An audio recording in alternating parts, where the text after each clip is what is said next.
Hi everyone, and welcome to this Pi News webinar with GuardMe. So this is a really important topic today. There are so many of you who have tuned in, and no doubt because it's one of the really big discussions that we need to have at the moment. So in today's globalized academic environment, international students face a myriad of uncertainties that profoundly impact their mental health. This panel will discover the hidden toll of uncertainty on well-being and explore how these challenges create ripple effects throughout the institution. We will discuss actionable strategies for institutions to mitigate these effects and foster a more supportive and inclusive environment for both students and staff. So buckle up for this essential discussion as our expert panelists offer their valuable perspectives and actionable solutions for navigating the mental health challenges associated with uncertainty, benefiting not just international students, but the entire academic community.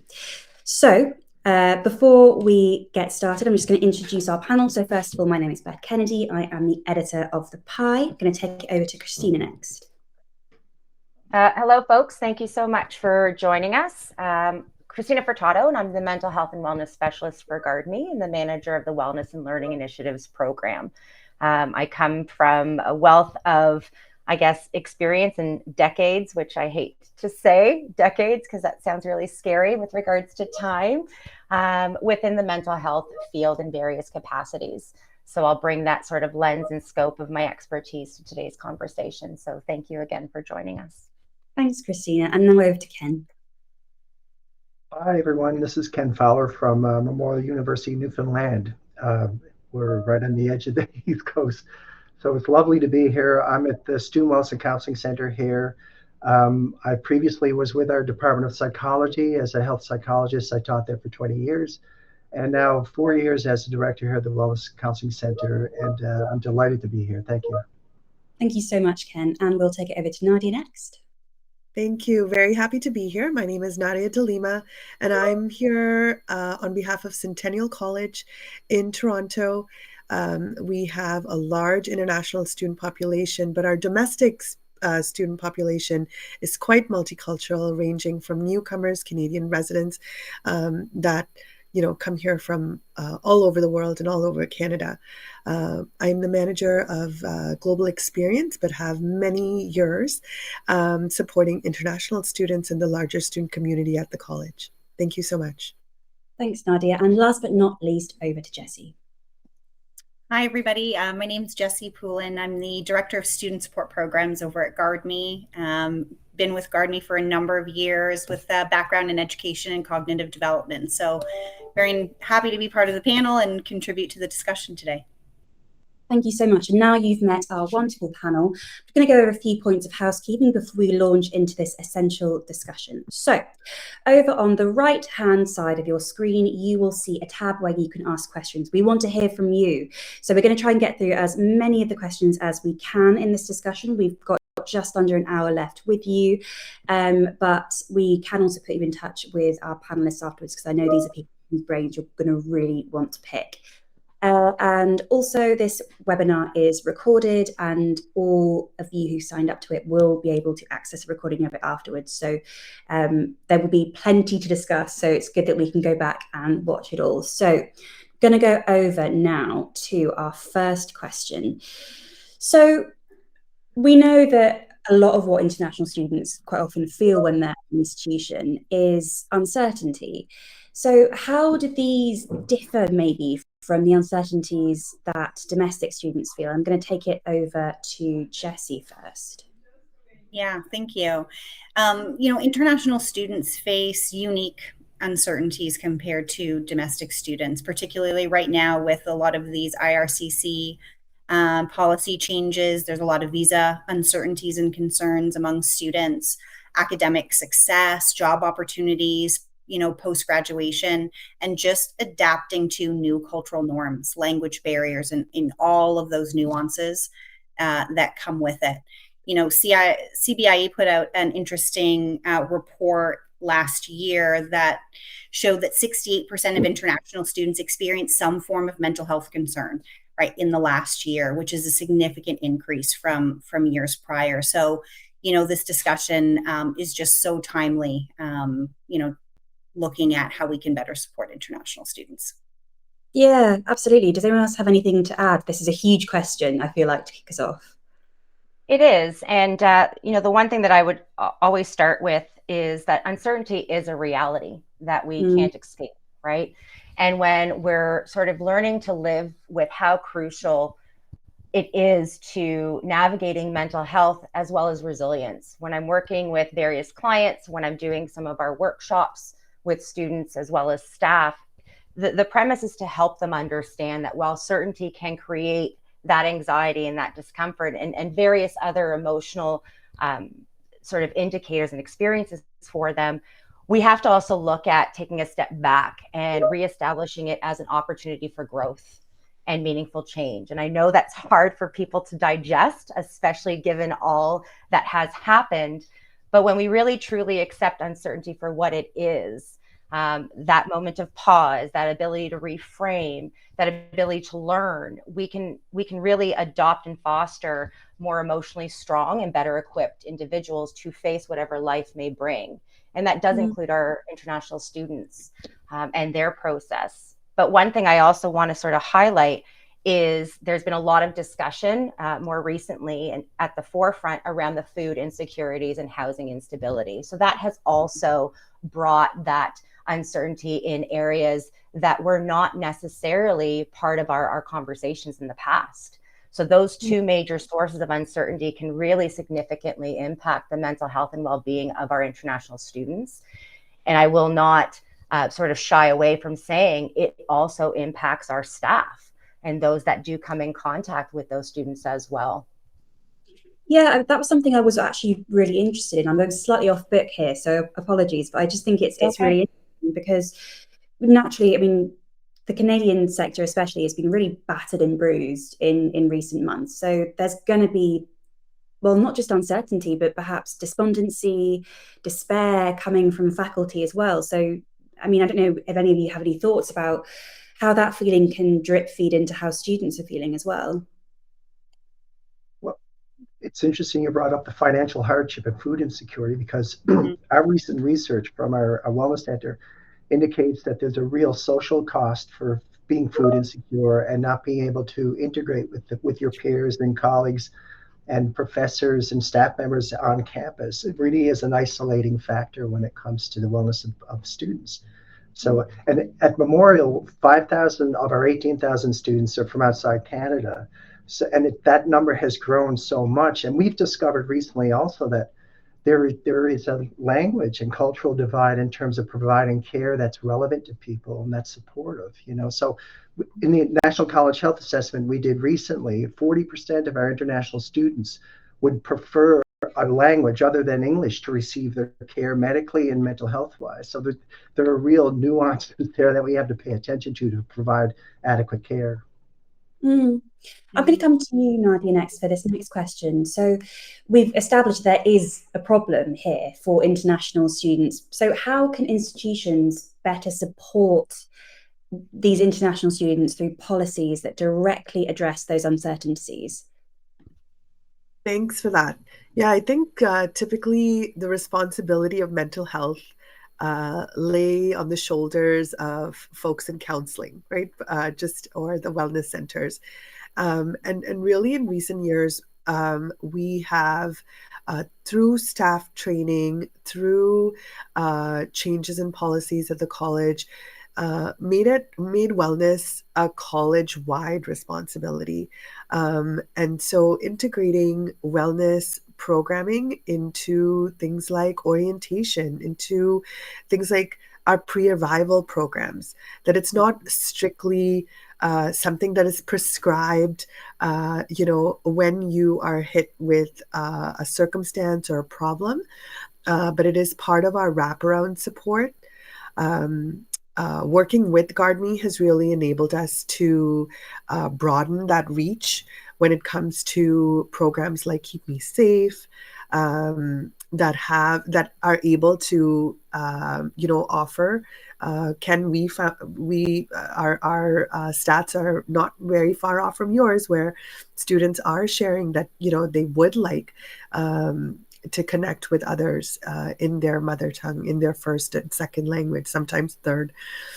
So having, those tools to enable us to do that just, ups our resources, right? It provides that wraparound support.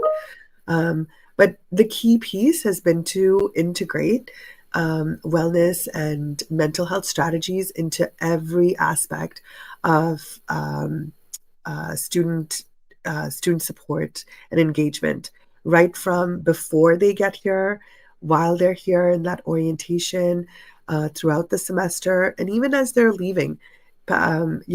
Connecting with them to ensure that they have the right, um, uh, again, I'm going to use the word tools to navigate what comes after their education as well. Ken, anything to add from the memorial side of things? Well, ever since COVID happened and we came back from trying to figure that out, the virtual aspect of how we connect with students has been very important for us. In Newfoundland, we have campuses all over the geography of our province. We're the only university in Newfoundland and Labrador as well. What we've discovered is that meeting often with a number of professionals is the key to supporting international students. Often they may present in terms of us requesting mental health counseling, for example, but we will realize quickly that there's a financial concern, there's a social isolation concern, or there could be something in terms of grief or trauma or academic troubles. We have a team that meets twice a week to sort this out, and no one provider is left out on a limb to support the needs of a student. We do it collectively, and we can connect virtually. That's given us the ability to actually problem solve and troubleshoot with insight from all over the province. And so that's been our key to trying to support students. It's like a case management wellness navigation approach requiring a bunch of different representatives of campus. We're actually getting really good feedback. It looks like we might just have lost Nadia. We're working to get her back, so don't worry about that. But we are getting a fantastic response from our audience to all of those wonderful policies that Ken and Nadia have put. We've got a comment here. Yes, Nadia, integration is key to a successful approach. Love this approach. So brilliant that our audience are getting involved. Remember, you can be popping questions in. I know that you'll have lots for this panel of experts. So let's move on to our next question. What specific psychological impacts, so things like anxiety, depression, and isolation, are most observed in international students? And I know that probably all of you are going to have experience of this, but I think I'm going to come back over to Jessie and Christina for this. Yeah, I'll kick it off, Chris, and then you can add to my comments here. There's Chris hit on it, and I think I mentioned a few earlier as well, just in terms of the challenges, right, that international students face that contribute to some of these, or at least exacerbate maybe existing mental health challenges that students may be facing. Isolation, the financial pressures, the food insecurity, academic rigor and expectations, that difference does create a lot of stress for students. And when we look at, what students are mostly struggling with, and we pulled some data from the program. We have the privilege of working with over 400,000 students across Canada, many of which are international students. And when I just looked at that international student data, what I saw was, over 54% of international students are struggling with stress, anxiety, depression. And we see similar things with domestic students. But what was interesting is when you round out those kind of top 10 issues, suicidal risk is number 7, which is quite up the line compared to domestic counterparts. Things like social isolation, we don't see that as much with domestic students. Relationship breakdowns, academic pressures and issues are all confounded and really highlighted with international students. And a lot of interesting studies have come out over, even the past few years. One study out of CASA showing, 56% of international students are showing high levels of anxiety and depression. And especially with all of these changes and additional pressures and changes with work permits and, the PALs and everything else has just, added extra layers of pressure onto that. And 42% are struggling with mental health conditions that were exacerbated coming out of the pandemic. As kind of Ken mentioned, we're still kind of dealing with a reverberation of that in a sense. And all of that, is really impacting the mental health of our international students. Crystal, I'll let you jump in there. Yeah. Again, a lot of those trends and a lot of those indicators of various experiences are not new to us, right? It's something that has been shown in a lot of the data for years. What we are actually seeing as well, not necessarily through the data of student support, but just in conversation that our department is having with our institutional partners and even outside organizations as well, that we're seeing an overlap of what typically is being seen as mental health challenges within more general society of those age groups, including the domestic student population, that we're also now seeing peer a little bit louder, if you will, within our international student population. And that is definitely self-harm and self-injury, as well as an escalation within disordered eating and behavioral dependencies as well, as a means of coping mechanisms. So while those psychological impacts such as anxiety, depression, and isolation, we know are more common experience of the international student journey, what we are seeing is some of those other areas of concern gaining traction. So it just really speaks to the importance of schools and service providers such as ourselves to really take a step back and identify and frankly implement, if not already done, more culturally safe practices to really ease these students in a proactive way, but also as an intervention to feeling respected, valued, supported, but know that their experiences, there's help and there's alternatives and there's a network that are there for them to tap into. And that's a really nice message of hope for you to end on there, Christina, because I don't know if anyone on this panel has had experiences of poor mental health, but certainly it can definitely feel like there is a lack of hope. And so it's really nice to hear that light at the end of the tunnel there. So we're going to move on to our next question, but I'm delighted to tell you that this is an interactive webinar. So we are asking for some audience participation, and we have the lovely Nadia back, which is brilliant. So you will see at some point in the next question a poll flash up on your screen. So we are asking you, what is the most common unmet expectation that leads to disconnection and disillusionment for international students? So while our audience has a go at answering that, I'm going to go to Nadia for our next question. So how can mental health services on campus be tailored to better address the unique needs of international students? I think many years ago, we had a sort of blanket response to everyone who was new to Canada, new to the college, new to the city.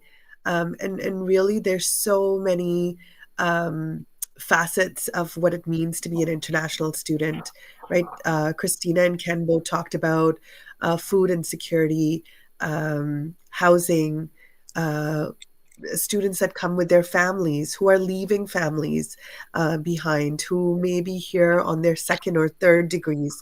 All of those pieces shape their experiences and shape their knowledge and awareness of their own mental health and wellness and strengths.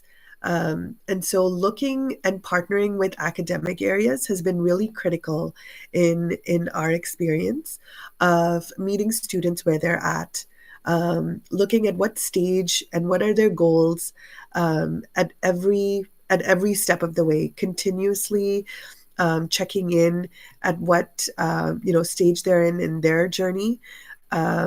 And I think to sort of never assume that they have all the tools. Like we can, we have all of these amazing services, send out newsletters, we're on TikTok, but a student who may, just not have the ability to access, I think creatively thinking of solutions, working with our student councils, working with student mentors, and community resources as well, really help us reach these unique needs that students have.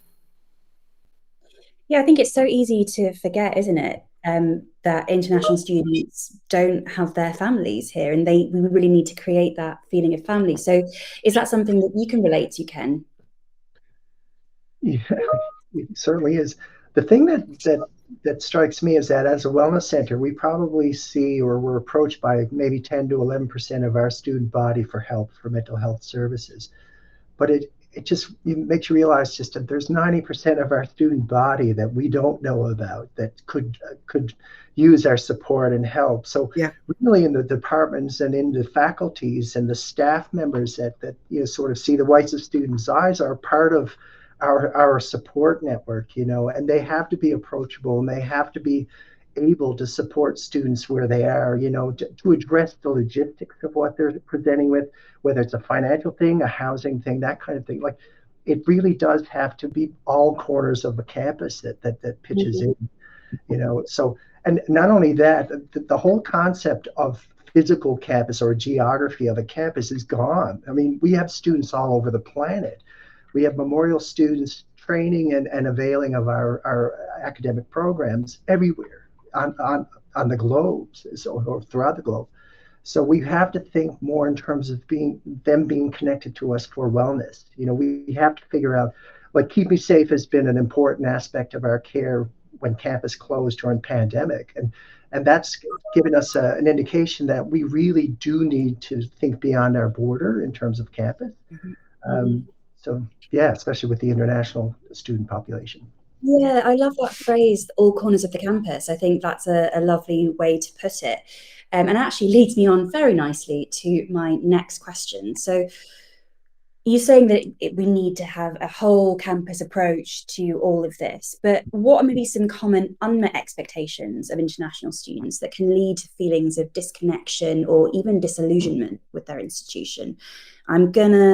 Who wants to answer that? Actually, I think probably all of you have some interesting insights there, but I think let's go to Jessie. Sure. Yeah, definitely have a couple thoughts. The kind of top three that jump to mind for me are, the social piece of it. So that social inclusion or lack thereof. As we mentioned before, international students, frequently feel isolated, excluded, due to language barriers, cultural barriers, misunderstandings, right? Or a limited support network that they might find, coming to a new campus, a new country. And the academic rigors are different. We have some of the best institutions in the world, and a lot of international students, their academic experience is different, and there is quite an adjustment, which causes a lot of stress, especially around academic integrity, and things like that, which are new concepts to a lot of our international students. And then add to that the financial pressures, that they come with, limitations on how much they can work, the stresses that their families go under, a lot of these students, just to get to Canada and have the privilege of studying at one of our fine institutions. And the fact that, there's limited financial aid options for international students. They're really left on their own in some capacities to sort of manage that. And then there's all of these other things that can confound with that. But those, definitely strike me as some of those big issues. Yeah, definitely. And I think there's just so much for them to get their heads around. It can be difficult for people who even work in the sector to keep on top of all of these different policy changes. And then we're asking international students to keep on top of everything in a language that may be their second. So there's a lot for us to think about there. I'm going to go on to the next question because I'm conscious that we are really rattling through in terms of time. And I want to see questions from the audience, by the way. We have that question tab over to the right. So please do start popping those questions down. I'm sure you'll have lots to ask our panel. So next question, how can institutions better manage the expectations of international students to prevent these feelings from arising? So I'm going to go to one of our representatives from institutions. So I think we'll come to Nadia.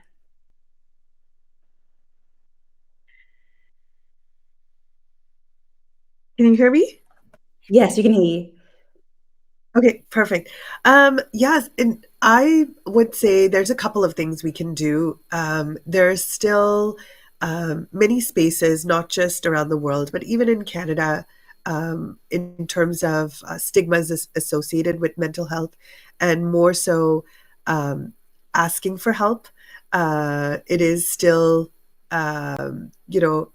somewhat quite difficult to get a student, like Ken said, maybe only 10%, and we're have a large student population. So training of our staff and faculty have been really crucial, giving them the tools, how to make appropriate referrals, how to ask those probing questions when we see signs of students in distress. That has been critical. Having pre-arrival training and workshops for students who are both coming to Canada but also traveling overseas. That's been really critical. And then just kind of that we've introduced wellness checks, wellness check-ins at students, checking in every step of the way, not assuming that once they've settled in, things are okay, or just because they're getting certain grades and whatnot, there's other things that might be happening in the classroom, at home, with their social circle. So doing making it an attempt for wraparound services that have regular check-ins with students has been really critical to ensure that the students are feeling supported. Mm-hmm. Definitely. Have you got anything to add to that, Ken? No, I agree with Nadia. I mean, I think it's hard work. You know what I mean? We have to be proactive. The thing that I don't know if people notice this or have seen this, but as a faculty member, when you get a prospective graduate student reaching out, hoping to become part of your lab, so as a supervisor, academic supervisor, you may certainly be open to it if you have the funding. You say, yes, come over and work with me. But it's at that point when the student should be connected with what's available to them service-wise. It's almost like once the deal is made to bring a student in to academically be part of a lab, it's like your work is done. You don't, all the other stuff the rest of the university should worry about. But I think the point of contact when students want to work with our academic programs, that's when the conversation about what do you need from us other than the academic support. And so we have to be really proactive when that happens. We have to advocate for their services. We have to investigate whether there are special needs that have to be addressed when students become part of our community. And oftentimes our graduate students from outside Canada are coming with spouses, children. So like they're bringing their families. So we need to be open to their situations and what they're presenting with, and how they're going to interact with our community and become successful. We're here for student success. I like the word community there, used a lot, and in reference as much to international students as domestic students, which is perfect, and really hopefully helping to challenge those feelings of maybe feeling slightly left out that international students feel that are adding to some of these mental health issues. So I'm going to come to our next question. I'm going to come to Christina for this one. So what role do you think peer support and mentoring can play in bridging the gap between expectations and reality for international students? And we've also got a poll. So over on the right-hand side, there's a little poll tab. It's just underneath where the question tab is. So if you want to answer that, go ahead. We'd love to hear your answers. Yeah, well, I think it actually is a great segue from what we just talked about, a sense of community, right? And when we look at peer support or mentoring opportunities, it is really essential in bridging that gap between the international students' expectations and what their lived experiences are. So it allows for a little bit more of a navigation of checking people's expectations. We always say unmet expectations is the mother of all disappointment. And then that just spirals into raising various attitudes and thinking patterns, and then, of course, our behaviors. So when you pair them up in opportunities to where they can work with a mentor, particularly maybe from a similar cultural background or a similar program, maybe years apart, they can offer valuable insight. They can also offer some of that emotional support that can just fall into the I hear you, I see you, and I understand you type of navigation. And then, of course, you can also have peer groups of similar spaces that share common struggles, They can, just that sort of interaction can really reduce feelings of isolation, that can reinforce that sense of community, that sense of belonging, which is truly important to anyone's interaction within a large group of individuals. Definitely. So hopefully you've all had a chance now to answer that poll. So we're going to go over to, and something that we were talking about earlier, the impact of all of this on school staff. So we know that there's just a lot going on generally in terms of policy. And this isn't just in Canada, it's all over the world, especially in the big four study destinations. So let's rein that back in specifically to talk about how the mental health challenges of international students can affect the workload and emotional well-being of school staff. I think probably all of our panelists have got a fair bit of experience on this. So I'm going to come to Jessie first. Yeah, I mean, it's just a reality that, a lot of our staff and faculty are, the ones interacting with students. And when these students are facing mental health crises, oftentimes it's the staff and faculty that are supporting them in that moment. And of course, the stressors that are being exacerbated in terms of mental health issues like loneliness, right? Academic pressures, cultural isolation, and then there's stigma, right? There's barriers, unfamiliarity with accessing mental health resources, and that sometimes results in a delay of students kind of seeking support and trying to navigate that. And then, you have this event that a staff and faculty, or other member of that institution's community is supporting those students. And so equipping them and empowering them, giving them appropriate training, I think, as Nadia mentioned and Ken earlier, and empowering them to be able to recognize those signs of distress in students, and then giving them some tools, whether it be a program like, GuardMe student support program that they can reach out to and get advice in the moment or direct a student to, or other resources that they might have at their fingertips. Can really, create a toolbox or a toolkit of resources that they can kind of go to in those moments that can be really overwhelming and stressful. I'm just going to sort of jump in as well in really sort of praising those that work with our international students, because more often than not, those that come into the field come in with a purpose, a love, a passion. And that can sometimes be our kryptonite when it comes to navigating a student's experience that may be more challenging, right? So staff, faculty, even admin, frankly, anyone that comes into contact with a student is in a very unique position to be, front row center to observing what their experience and their challenges may be, but not necessarily having the time or the sensitivity or even the expertise of knowing what to do. So the emotional toll on staff can be quite significant. So I would actually take what Jessie said and go a step further in saying not only does staff and faculty, need to be trained on how to navigate the observed behavior of students, struggling, but also navigating their own, right? Yeah. Compassion fatigue, vicarious trauma, and burnout are very high within our industry. Yeah. In various roles in various departments. And that's not something to be ignored, because we do naturally have, well, my term, and it may not be professionally, emotional seepage, right, within our interactions that can really impact our student relationships and our staff relationships. So we do have to focus on our staff well-being as much as we do our students. Yeah, I think it's really difficult, isn't it? Because it can be very challenging if you see somebody else going through something, and you can feel very impotent when that's happening. And of course, especially people whose job it is to try and help with student well-being, I'm sure that can be incredibly difficult. So what types of training and resources do you think are the most effective in equipping staff to support international students' mental health needs? Going to come to, I think, Christina and Jessie again, probably the best people to answer.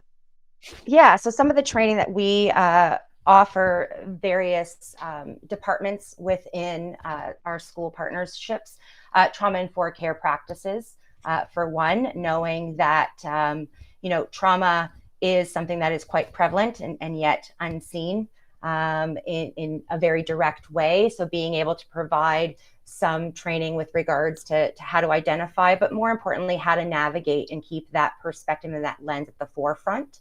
Other aspects with regards to cultural competencies and cultural safe training of how to navigate that and various strategies.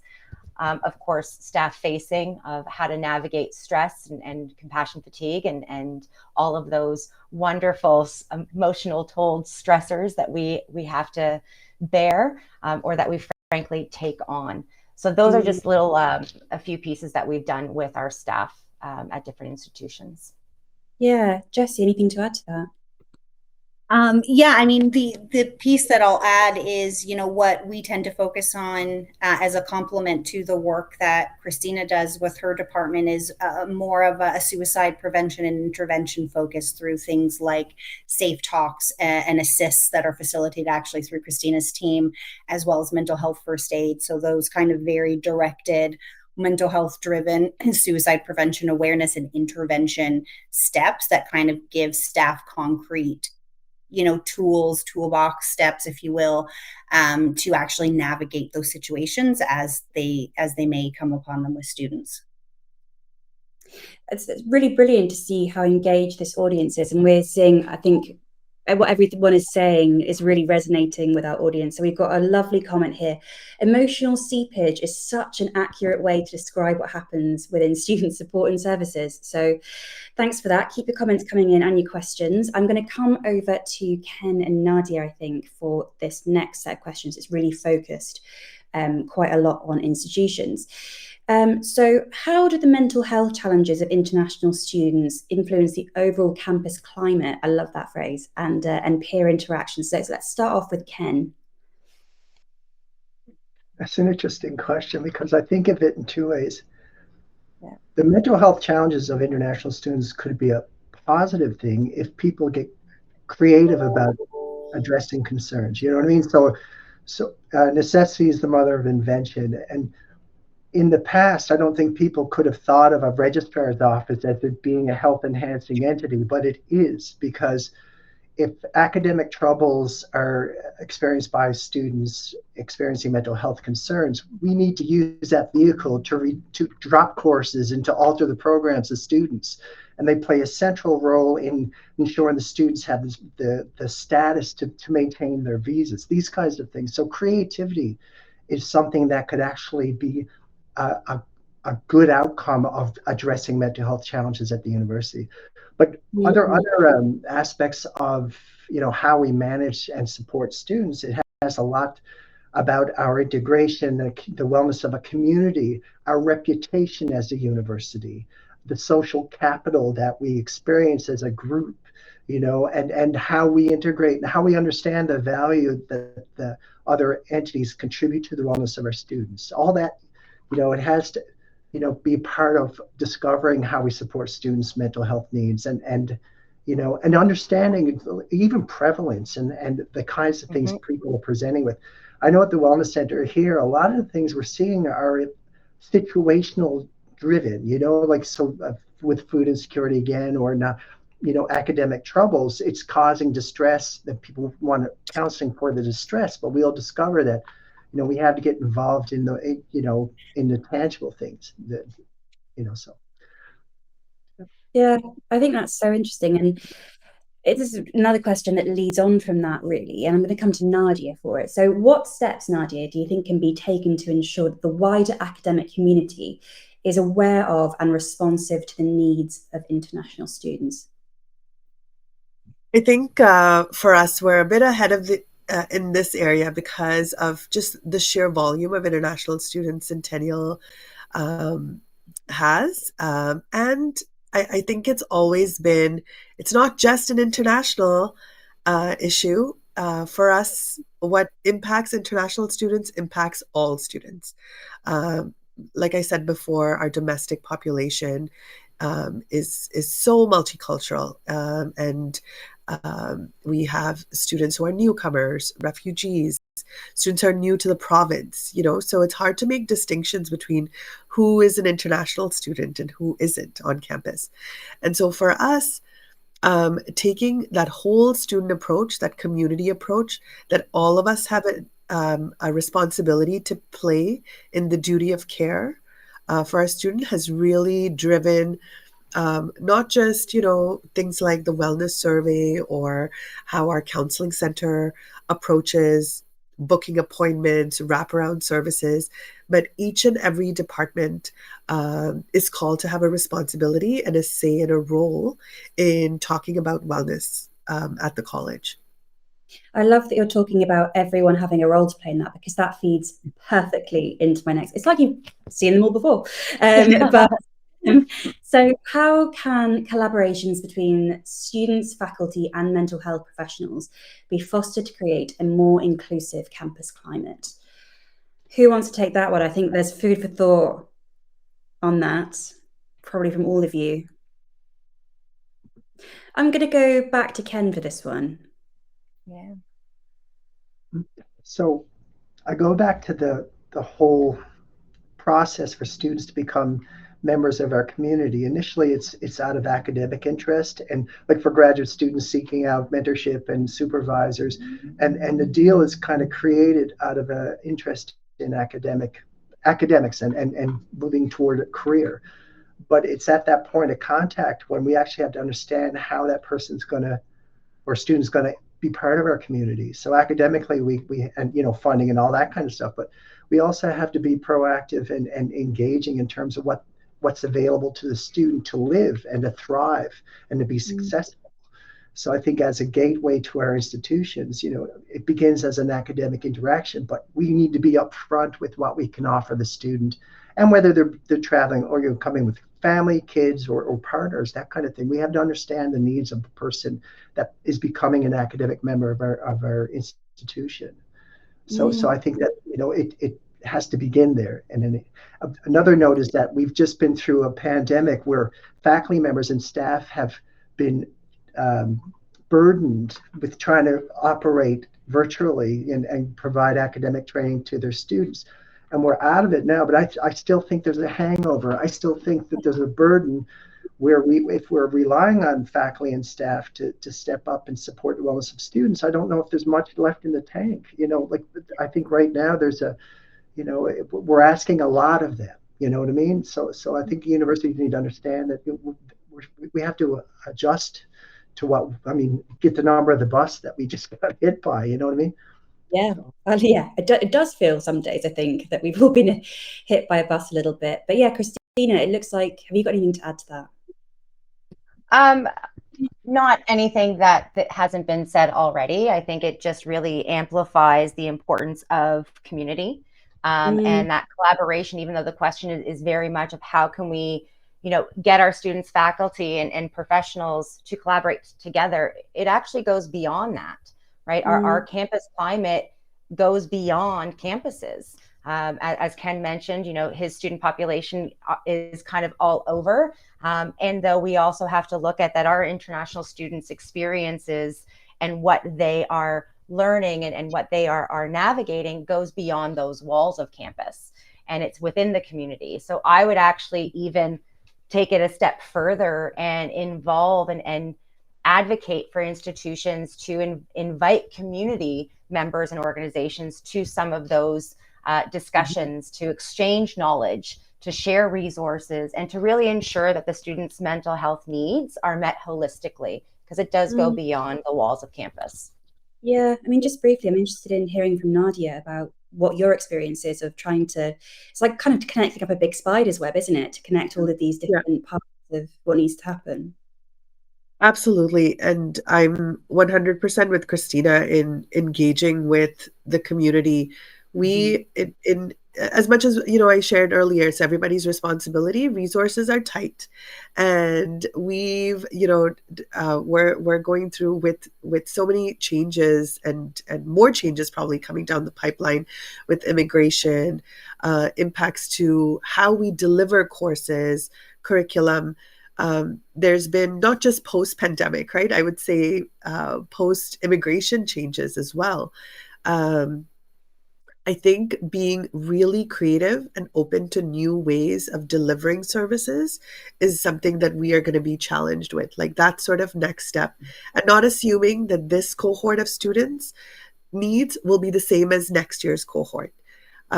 We have to constantly, have that finger on the pulse, because the needs are changing. Our students are changing. And what was true in 2019 is definitely not true anymore for the lived experiences of our students.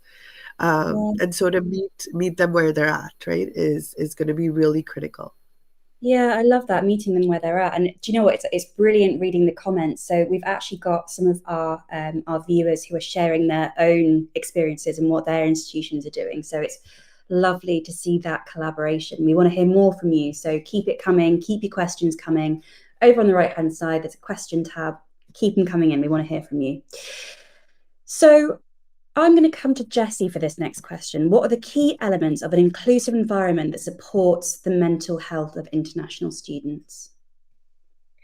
It's an interesting question kind of at this juncture in our conversation, because I feel like, we've touched on it in so many, different ways and different facets. But, I echo this lens of community, right? How do we build community within our students so that they feel included? How do we ensure that there's culturally responsive and relevant resources for those students that are accessible to them? So, what are those different modes of accessibility, right, that our students are gravitating to?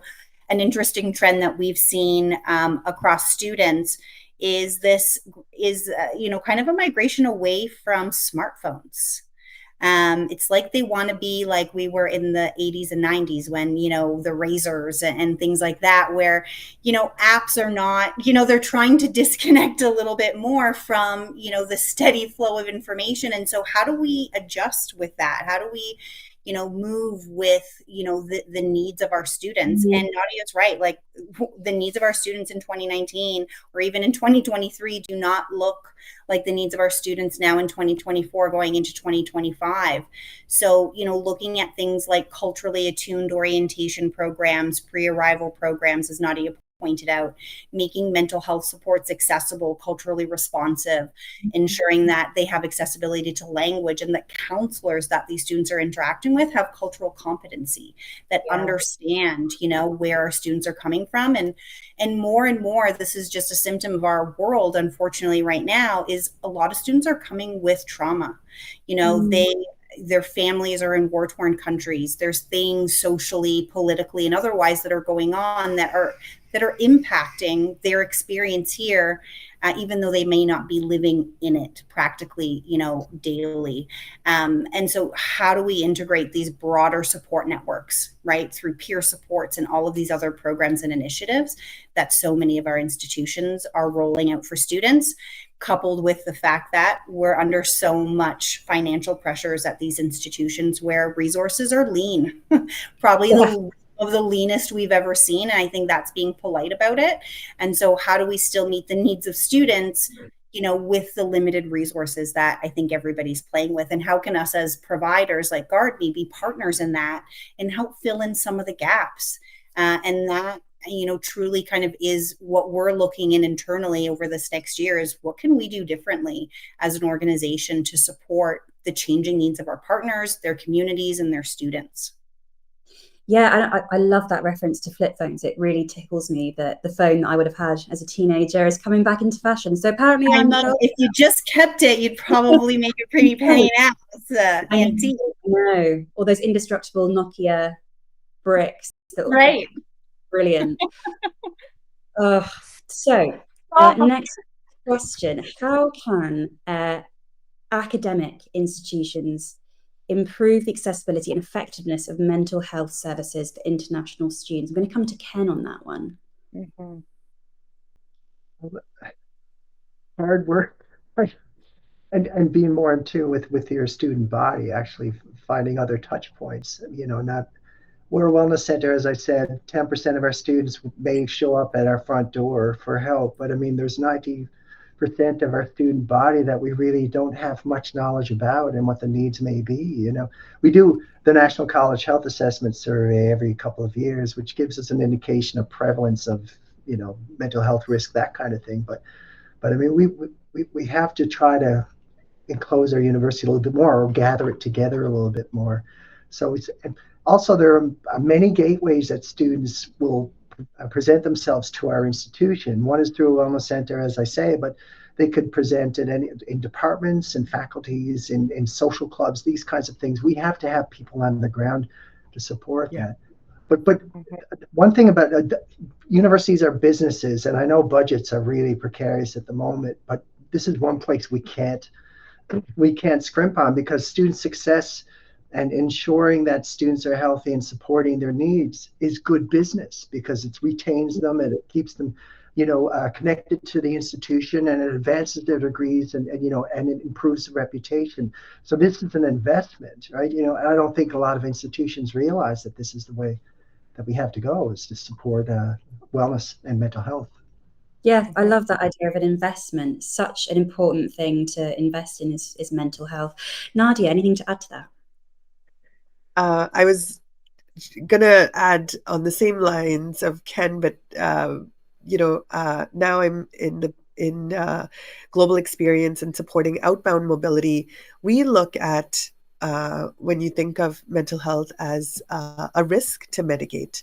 When you're thinking about in the same vein as Ken thinking about a business, what is the liability then, right? When we have students who are sharing, the needs that they have that are outside the academic realm. What is the liability to the college? What is the responsibility to the institution then? And looking at that from looking at mental health or mental wellness as an area to invest in is definitely something to explore. But when you think of liability and risk to the reputation of the college, sometimes you garner more attention that way.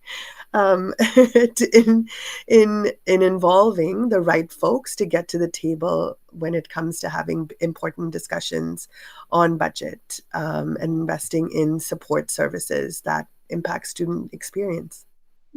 Absolutely. We're going to come to our last question before we take it over to our audience questions, and those are coming in. Keep them coming. We want to hear from you. So I'm going to go back finally to Christina and Jessie. Oh, there's also a poll, by the way, sorry, for this question. If you go over to the poll question, I've been reading your answers to the other polls, and they're really fascinating. So do go and check all of those out. So coming back to Christina and Jessie, how can peer-to-peer activities and events foster a genuine sense of belonging for international students?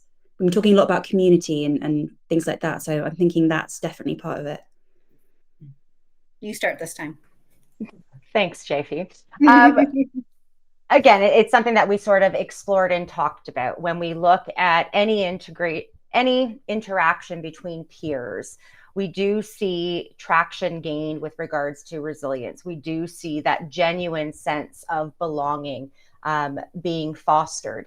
It's about promoting emotional connectedness and even introducing some cultural exchange, right? That provides students with a safer opportunity in order to really foster a mutual respect for their peers, as well as self-compassion for their experience. I think I'd go that far as well.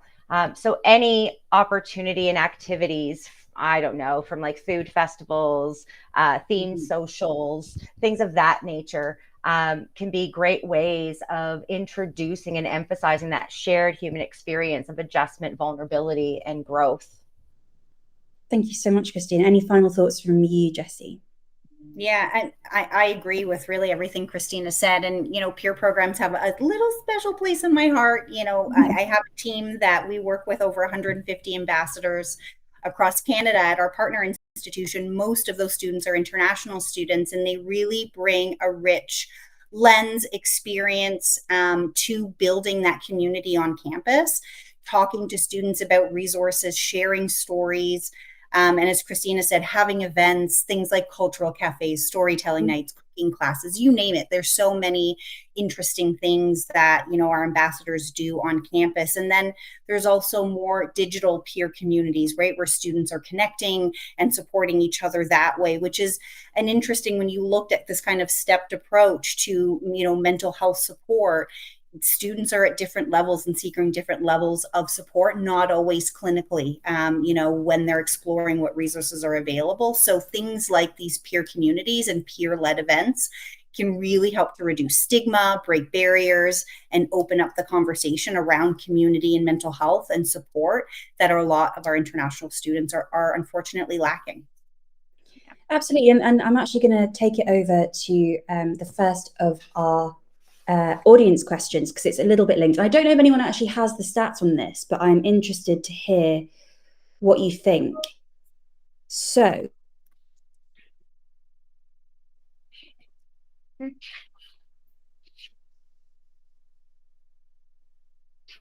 we lost her on a freeze.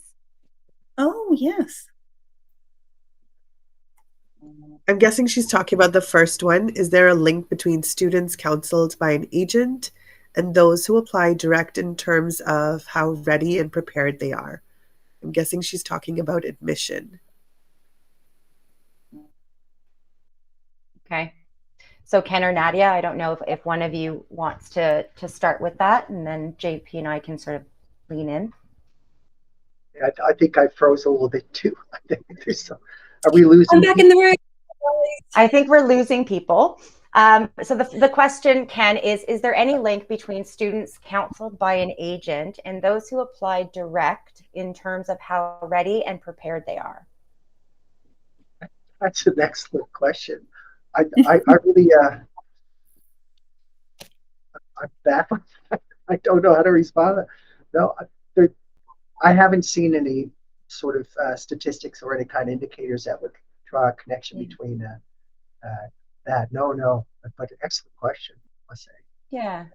I'm not well aware of any stats because that's not something that we have explored. However, what I can hypothesize is that when we're looking at, having the more upfront, open, transparent, or we can say real talk conversations with international students before they come around their experiences, around the emotional toll or the roller coaster that they may go on, we know within the psychological field that can be preventative, right? That can provide a layer, a foundation of support that can create a readiness, a skill set, and a resilience for students to have a different experience. It's not a guarantee, but it does provide a bit of a cushion of success.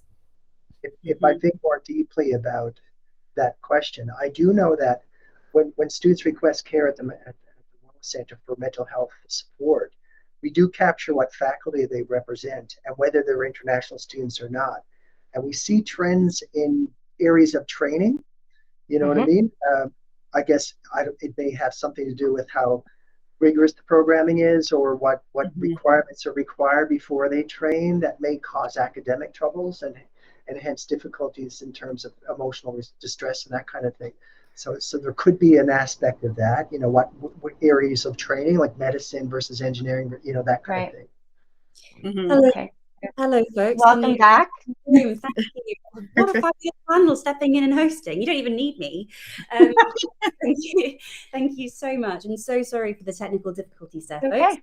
But it sounds like I was able to, even if you couldn't see me, I was able to hear what you guys were talking about. So really, really interesting. This is really interesting. I'm not quite sure because of the part where I wasn't online, but is there any link between students counselled by an agent and those who apply? Have you already answered that one? Yes, we did. Yeah. Such an interesting question. So would you say the acuity of mental health care is increasing with international students? I would say the acuity of the issues that students are presenting with across the board, international students included, are at a higher acuity, especially coming out of the pandemic and throughout the pandemic and now. Ken, I'm sure you can speak to what you're seeing in your in wellness, health and wellness center, and through our support program, we're certainly seeing that. Well, I find that we're supposed to be a student wellness and counseling center to support student success in their academics, right? But what we're now becoming is more of a crisis management center where people are needing care more immediately, and the self-harm risk is more immediate, and the complexity of what they're presenting with is much more diverse. You know what I mean? So we're relying on community supports, emergency rooms, uh, health board supports, our government, to help in and try to support demand that we're seeing is really becoming acute for sure. But it's definitely our wellness center is more of a crisis response center more now than ever, in terms of immediate support required by students. Mm-hmm. I would I'm not sure actually. if you can hear. Yes, Oh, we can. Oh, Nadia. Yeah. We can't see you. We can hear hey, you. hey, oh, okay. I'm not sure why, but anyways, I just wanted to add to Ken's piece. We're seeing probably the same. I don't have the exact stats from our counseling office, but we're looking at even just supporting students who are presenting with multiple exceptionalities, students with disabilities, students with families, BIPOC students, Indigenous students have very unique needs, not similar to international, but I think for the focus of this webinar, the challenges are definitely increasing, but the underlying commonalities of food insecurity, increased expenses when accessing other essential services like housing and healthcare, our basic healthcare, are leading to this increase. And so even in a very sometimes expensive city, regardless if you're in in the downtown area, just around the Greater Toronto area, the cost of living has increased so much, and so talking to students about those costs up front has also now been something that is very critical to our people like admissions who wouldn't engage in those kinds of conversations before, but now they're called to just paint a more realistic picture of life in Canada. Mm-hmm. Well, I think we can actually look at it from a positive, right? That this can be a demonstration that awareness and recognition of various mental health issues is growing, that students are able to seek help. So that seek help in behavior, it has also demonstrated an improvement. So it may be, due to more of the open discussions, more of the work that we are doing in trying to destigmatize things, to create that open, more, normalized conversations around mental health, to better identify mental health conditions. So maybe it's rather that openness and that awareness that's increasing rather than the true increase of severities. We are running over just slightly, but I do want to close things off with just maybe a couple of sentences from each of our panelists, because we've covered a lot today. It's been such a valuable discussion, and I would just like to hear from each of you what your takeaways are. We'll come to the disembodied voice of Nadia first. Oh, I'm so sorry to end on this note. but I'm never before has coming together to talk about mental health challenges has been so important. We're at a really critical stage in academia and in Canada, I would say. So we should continue the conversation. It shouldn't end in a webinar. We should take this back to our campuses. We should engage more and continue the conversation. I would say I'm so grateful for the team at GuardMe as well for always being open to creatively exploring solutions. So we need to continue to have those conversations regardless of budget cuts or limitations and all of that. I think the takeaway for all of us was that sort of sense of community, right? Where we're all in the business of supporting students, and to keep talking about challenges will garner more ways of getting creative with solutions. Love that. Let's come to Jessie next. I mean, yeah, I definitely echo what Nadia shared. Keeping the conversation and now more than ever, having conversations like this are so important. And as partner, as GuardMe partners with so many institutions across the country, as I mentioned, we're really taking this time to kind of look internally and say, how can we do better? How can we service our partners better with this changing landscape? And so, yeah, we're definitely open to having those conversations and building those solutions, right, for our partners, and making people's lives better as a result. Thanks, Jessie. On to you, Ken. So this has been a great thing to be part of. I really appreciate the invite, and I'm looking at the comments as well. So thank you, Stephen, for saying. Anyways, at the end of the day, it's about people. It's about, we can talk about resources and services and who can accessibility and all that kind of stuff. But one thing that I find that's very, very delicate is the fact that there's a power imbalance on this campus too between students and their and faculty and programs that they're in. And sometimes in order to achieve support, they actually have to out what's happening to them, like if they're not getting along with supervisors and they're precarious, like their futures are relying on reference letters. And so, it just tells me that, the community that we develop has to be supportive, humble, you know what I mean? And caring, like it's about how we deliver this stuff as well. It's just not that the services are funded, they exist, but we actually have to show, genuine sincerity in how we provide care, and that, and to be approachable, so that students, when they are suffering, they can reach out.